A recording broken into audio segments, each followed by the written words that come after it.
இன்னைக்கு நாம் கேட்க போவதான மிஷனரியோட பெயர் அமண்டா ரீட் மெக்.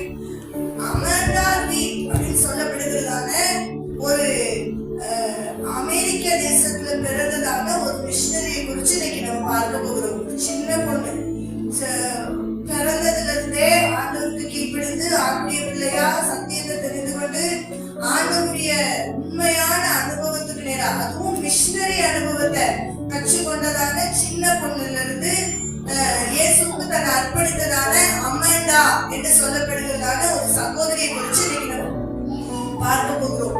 அவர்கள் ரொம்ப குறுகிய பகுதி தான் இருக்கு. இருந்தாலும் நாம கற்றுக்கொள்ள வேண்டிய ஒரு முக்கியமான காரியம் அவங்க கிட்ட நம்மளுக்கு இருக்கு. அதனால அதை மாத்திரம் நான் சொல்ல வாஞ்சிக்கிறேன்.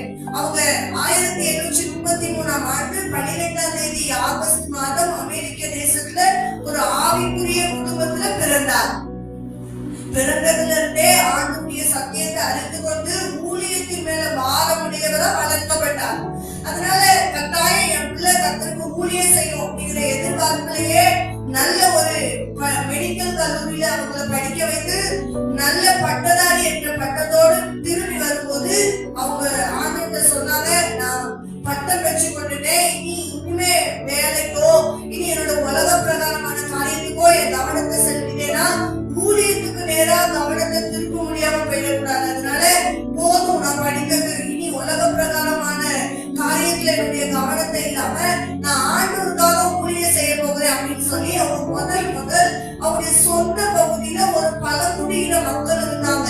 அதாவது இல்லினாய் அப்படின்னு சொல்லப்படுறதான ஒரு பகுதியில ஒரு பழங்குடியின மக்கள் இருந்தாங்க. அதுல என்ன, அந்த மக்களுக்குள்ள என்ன ஒரு காரியம் இருந்துச்சுன்னா, அவங்க ஒரு சத்தியத்தை அறிந்தவங்க, இயேசுவை ஏற்றுக்கொண்டவங்க, அவருடைய பிள்ளைகளா வளர்க்கப்பட்டவங்க தான். ஆனா அந்த பழங்குடியின மக்களுக்கு கிடைக்கப்பட வேண்டியதான அடிப்படை வசதிகளை அரசாங்கமே தடுத்து வைத்திருந்தது. ஏன்னா அவங்க ஜாதிக்கு அவங்க மக்களுக்கு எல்லாம் நம்ம கொடுக்க கூடாது, அவங்க ரொம்ப கீழ்த்தரமானவங்க அப்படின்னு ஒரு சில காரணத்தை சொல்லிட்டு இந்த ஜனத்தை அரசாங்கமே ஏற்றுக்கொள்ளாம இருந்துச்சு. அப்படிப்பட்டதான காலகட்டத்துல அருமையான இந்த அமண்டா என்ற சகோதரி அந்த பழங்குடியின மக்களை தேடி, அரசாங்கம் உங்களை தேர்ந்தெடுக்கலனாலும் பரவாயில்ல, ஆண்டவர் உங்களை நேசிக்கிறார் அப்படின்னு சொல்ல போனாங்க. அங்க அவங்க கடந்து சென்று அவங்க சொன்னதான அந்த சுவிசேஷ வார்த்தைகள் அங்க இருக்கிற பழங்குடியின மக்களுக்கு ஒரு மிகப்பெரிய ஆதாரமா இருந்தது. அதனால ஆண்டவரை பற்றி கொண்டாங்க. அவங்களை விட்டு விலகாதபடி ஆண்டுடைய பிள்ளைகளாய் மாற்றப்பட்டு அவருடைய வாழ்க்கையில அவங்களுக்கு ஒரு ஆதாரத்தை இந்த அமண்டா என்ற சகோதரி தான் உருவாக்கி கொடுத்தாங்க. அப்படி அந்த பழங்குடியின மக்களுக்கு ஊழியம் செய்து கொண்டிருந்த போது இவங்களுக்கு திருமணமாகி ஒரு பெண் குழந்தைய வச்சுட்டு அவங்க ஊழியத்துக்கு போனாங்க. அந்த குழந்தையோட ஊழியத்துக்கு போன இடத்துல ஏற்பட்டதான அந்த அடிப்படை வசதி, அதாவது அவங்க பழங்குடியின மக்கள் அவங்களுக்கு ஆதாரமே இல்லை, அரசாங்கமே அவங்களுக்கு கண்டுக்கல. அப்ப அந்த ஊர் எப்படி இருக்கும்னு பார்த்துக்கோங்க. சுகாதாரமற்றதான ஒரு இடத்துல அவங்க ஊழியத்துக்கு போனதுனால காலரா வியாதியில அவருடைய பெண் குழந்தை மறிச்சு போயிடுச்சு. காலரா வியாதிக்கு சரியான அடிப்படையான மருத்துவ வசதிகளை அதை செய்ய முடியல. அதுக்கு ஏற்ற வசதிகள் வாய்ப்புகள் உங்களுக்கு கிடைக்கல. அதனால சீக்கிரத்திலே ஒரு நாள் தான் பலவீனப்பட்ட மாதிரி இருந்துச்சு, அந்த குழந்தை மறிச்சு போயிடுச்சு. உடனே ரொம்ப பயங்கரமான ஒரு மன வேதனையில இருந்ததான இந்த அமண்டா என்கிற சகோதரிய அவங்க கணவனா நல்லா தேய்ச்சி ஆண்டுக்காக ஊழியம் செய்வோம், உயிர் வாழ்கிற காலம் வரையும் அப்படின்னு தேய்ச்சினாங்க. கொஞ்ச நாட்களையே அந்த குழந்தை இறந்த கொஞ்ச நாட்கள்லயே அவங்க கணவனும் கேன்சர்ல பாதிக்கப்பட்டு மறிச்சு போயிட்டாங்க.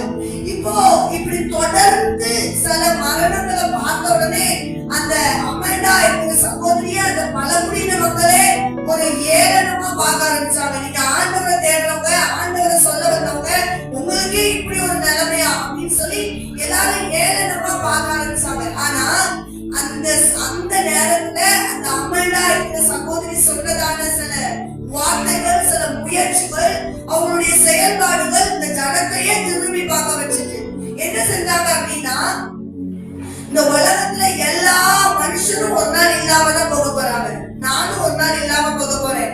ஆனா ஆண்டவர் ஒருபோதும் மாறாதவர். என் காலம் முடிகிற வரைக்கும் ஆண்டவர் என் கூடவே இருக்கிறவர். என்னை விட்டு விலக மாட்டேன்னு சொன்ன அவர் மட்டும்தான் வாக்குமாற